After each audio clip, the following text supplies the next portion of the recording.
Ladies, I want to talk to you.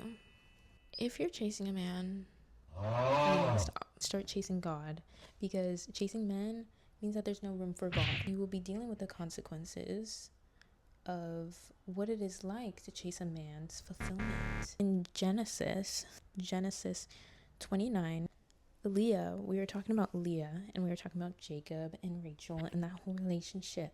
And we've all been a Leah, we've all been a Rachel. And a Leah is someone, that is chasing that man's fulfillment. That man does not fulfill her, because Leah, as we all know, has multiple children to try and sort of chase Jacob's love. Every time she had a kid, she was like, surely this time Jacob will love me. This time my husband will now be attached to me because I have borne him 3 sons. When she has her last son, she says, but this time I will praise the Lord. After having all these children, she never gets the fulfillment of his love, because fulfillment is only through God. Now, there's that Leah. So there's that Leah in us that wants to, seek validation from men. Baby, you don't need to do that. Like, we already have love from God, and so be content in that. And then there's a Rachel.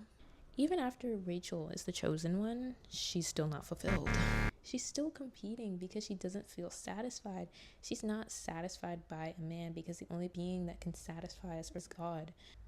Wait, take your time. Even after you feel like you found that man for you, the one that does all the tender things, the one that says he loves you and, all that stuff, he still may not be sent from God. Dinah and Shechem. Dinah is the daughter of Leah, but she gets taken by Shechem and she is defiled by Shechem. Shechem grows a close attachment to her, and he says, I want this woman for my wife now, immediately. He says tender things to her. He says he loves her. He just defiled the covenant of God. You can have a man that wants to be with you, that is attracted to you, that says he loves you, and that man still might not even be sent by God. Offer up your relationships to God, because ultimately he knows man's intentions better than we do. If we go ahead and we continue to date or marry a man we know is not sent from God, then we will ultimately have to deal with the consequences. So instead of waiting, we could have waited. God's like, you could have waited.